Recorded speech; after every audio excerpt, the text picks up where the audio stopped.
All right, that was a pretty interesting arm workout, chest workout, to say the least. All the blood is going to my chest. It's leaving my head. I cannot think. I don't even know what day it is. But we had a really great workout.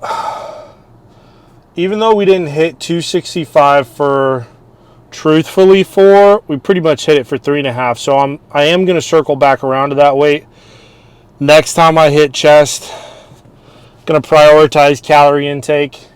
My goal is to get to 315. Obviously, that's a ways away, but we're going to experience a real boost, a real milestone when we're able to do 275, which I know I don't need to remind some of you is 245s on each side and then a 25 on each side.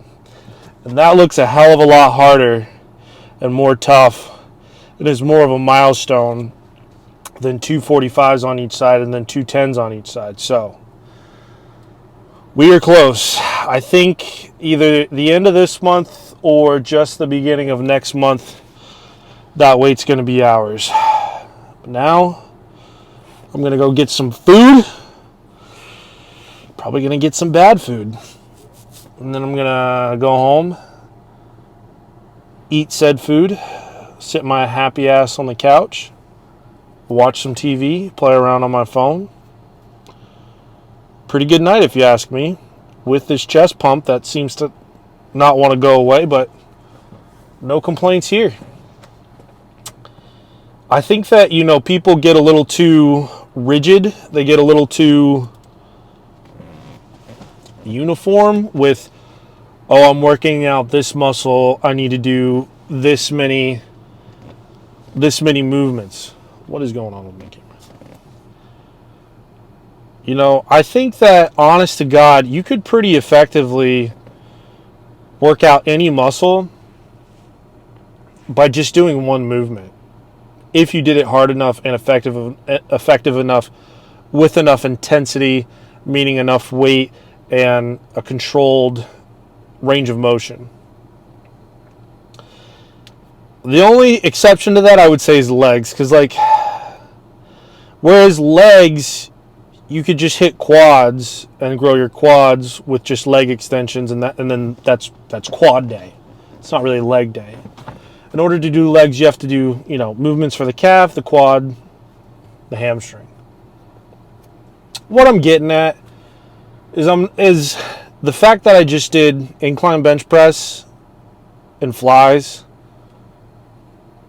The way that I felt after doing both those movements at the intensity that I did those movements, at the weight that I did those movements, I could tell that I had an amazing workout.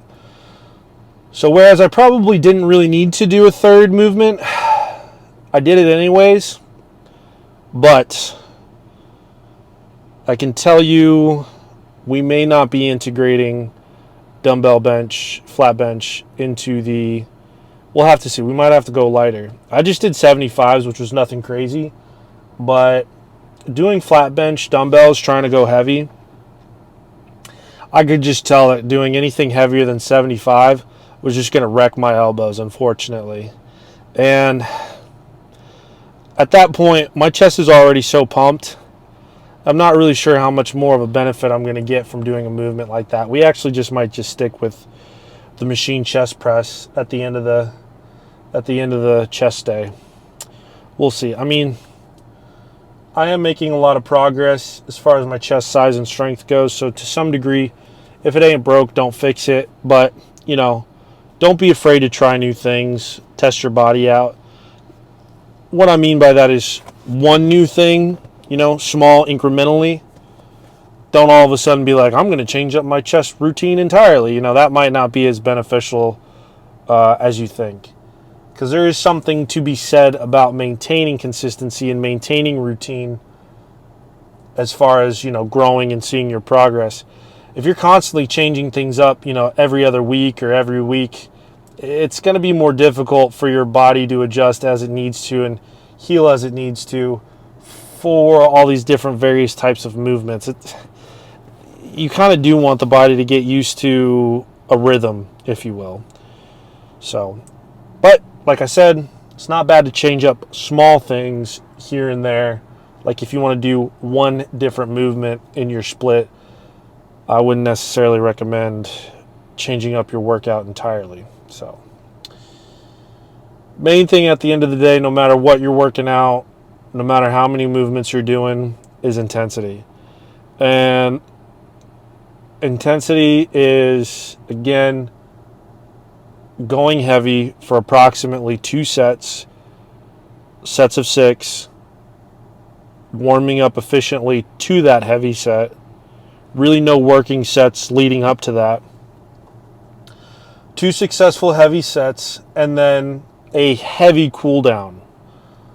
So cool down, but gradually. So if you're benching 225, do 205, do 180. Don't just go straight to 185. Do 205, do 185, and if you're moving that kind of weight, don't finish at 135. Finish at 145. Finish at 155 if you really can. And I'm telling you, you'll notice a lot more. You'll notice a lot more growth. And if you're being honest with yourself, how much good are you really doing to a muscle by doing a finishing set of 10 when you breeze through it and it's at the end of your workout? Your last set of your movement should be relatively taxing. It should be relatively exhausting. You should have an insane pump at the end of especially at the end of the last set, because by that point, your muscles are so screaming for oxygen, screaming for sweet relief, that, that last set's really going to pump them full of blood. So, I'll stop rambling about that. I think you guys get the point. Tomorrow is back day. Might be going to a new gym. Trying out different gyms in the area. I'm going to stick with this one for sure. I really like it. But other than that, I think that it's good to try out different gyms, especially during this time of year when there's still a lot of New Year's resolutioners and there's still a lot of spring breakers. So, spread your wings, get out of your comfort zone. Pretty much every gym has what you need to get an effective workout in, unless, of course, you go to a CrossFit gym, but I won't open up that can of worms. I don't think I need to. I think you guys get it. So, anyways, pretty hungry. That's all I got for you guys. I'll see you in the next video.